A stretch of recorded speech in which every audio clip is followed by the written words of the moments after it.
आखिर अच्छे लोगों के साथ हमेशा बुरा ही क्यों होता है, जो शांतिपूर्वक जीवन जीने में विश्वास रखते हैं।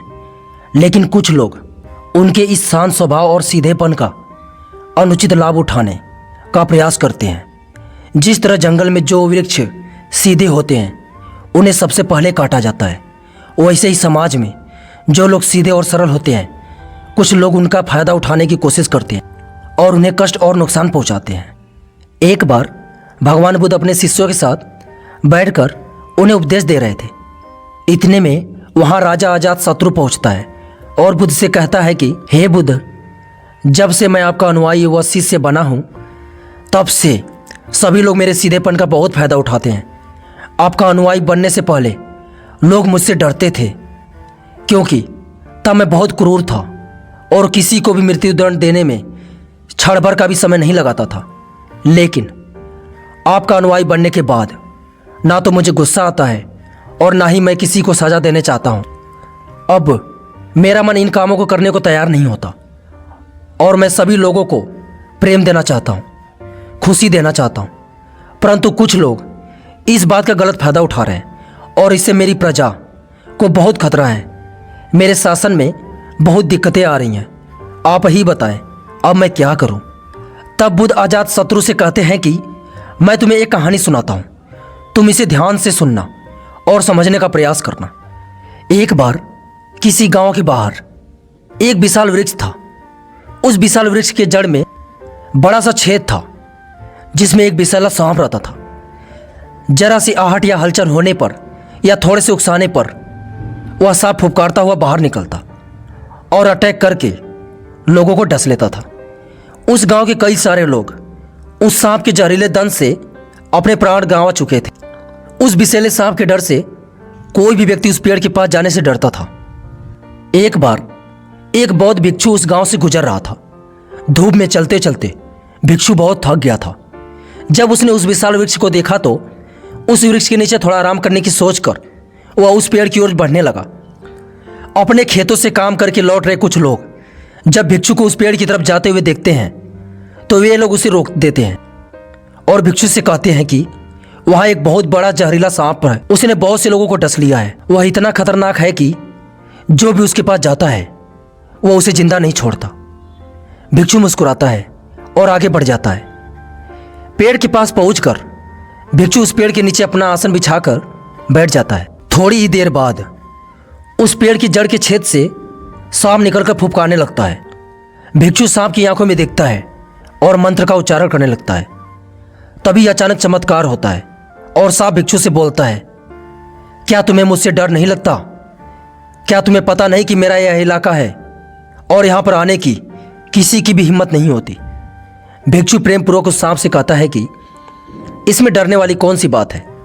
मुझे किसी बात का डर नहीं, ना ही मुझे मृत्यु का डर है और ना ही जीवन की लालसा है। तो फिर मैं क्यों डरूं?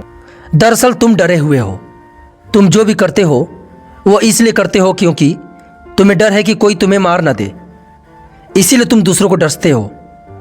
सांप को यह सुनकर बहुत गहरा आघात पहुंचता है। उसने आज से ऐसे व्यक्तियों को देखा था जो उसे मारने की ही कोशिश करते रहते थे, उससे डरकर भागते थे। उसने आज तक ऐसा कोई भी व्यक्ति नहीं देखा था जो उससे न डरे। भिक्षु की इतनी बातें सुनकर सांप उनके चरणों में लेट जाता है और उनसे कहता है कि हे महात्मन, आप सही कहते हैं। आज तक मैंने जो भी किया अपनी जान बचाने के लिए किया, क्योंकि अगर मैं ऐसा नहीं करता तो लोग मुझे जिंदा नहीं छोड़ते। तब भिक्षु उससे कहता है कि तुम एकदम सही कह रहे हो, लेकिन एक बात हमेशा याद रखना कि एक दिन ये जीवन समाप्त होना ही है, तो फिर इसके लिए दूसरों की जान लेना कहाँ से उचित है?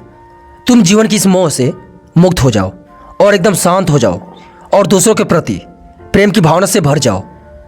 इतना कहकर वह भिक्षु वहां से चला जाता है। सांप उस भिक्षु की बातों से बहुत प्रभावित होता है और वह तय करता है कि आज से वह किसी को भी नहीं डसेगा। वह गुस्सा करना, फुफकारना, काटना आदि सभी बुरे कर्मों को छोड़ देता है। लेकिन इसका उस पर उल्टा असर पड़ता है। पहले जो लोग उसे देखकर भागते थे, अब उसके सीधेपन का गलत उपयोग करने लगे। अब सब लोग उसे पकड़ते, उसे छेड़ते, उसे चोट पहुंचाते। अब सांप बहुत दुखी और हमेशा चोट से ग्रस्त रहने लगा अब वो अपने जीवन के सबसे बुरे दौर से गुजर रहा था। कुछ दिनों बाद वह भिक्षु फिर से उसी गांव में आता है और उसी पेड़ के नीचे अपना आसन बिछाकर बैठ जाता है और तभी उस सांप को देखता है। सांप की बुरी हालत को देखकर भिक्षु को बहुत आश्चर्य होता है। वह सबसे पूछता है कि तुम्हारी हालत इतनी खराब कैसे हो गई, किसने तुम्हें इतनी चोट पहुंचाई। भिक्षु को देखकर सांप कहता है, हे महात्मा, जब से आपने मुझसे कहा है कि और जब से मैंने अपना डसना और फुफकारना छोड़ा है और शांतिपूर्वक रहना शुरू किया है, तब से लोगों ने मुझसे बहुत गलत व्यवहार करना शुरू कर दिया है। अब कोई मुझसे नहीं डरता। लोग आते हैं, मुझे छेड़ते हैं, मुझे नुकसान पहुंचाते हैं और मेरी बुरी हालत करके चले जाते हैं। अब मुझे जीवन जीने में बहुत कठिनाई हो रही है। सब की बातों को सुनकर बौद्ध भिक्षु कहता है, हे मित्र, तुमने मेरी बातों का गलत मतलब निकाल लिया है। मैंने तुम्हें दूसरे को डसने से मना किया, लेकिन अपनी आत्मरक्षा के लिए अपना फन दिखाने और फुफकारने से मना नहीं किया था। मैंने तुमसे यह नहीं कहा था कि तुम अपने स्वभाव को ही बदल लो। तुम सर्प हो और क्रूरता ही तुम्हारा स्वभाव है। अगर तुम क्रूरता नहीं दिखाओगे तो लोग तुम्हें खत्म कर देंगे। इसलिए तुम्हें भीतर से अपने आप को शांत और सही रखना है, किसी को नुकसान नहीं पहुंचाना है और बाहर से अपने क्रूर स्वभाव को दिखाते हुए अपना भय बनाए रखना है। भगवान बुद्ध की कहानी को सुनकर अजातशत्रु सारी बात समझ जाता है और बुद्ध को धन्यवाद कह उन्हें प्रणाम करता है और अपने रथ पर सवार होकर राजमहल की ओर चल पड़ता है। दोस्तों, आजकल के ज़माने में अच्छे लोगों के साथ ये अक्सर होता है।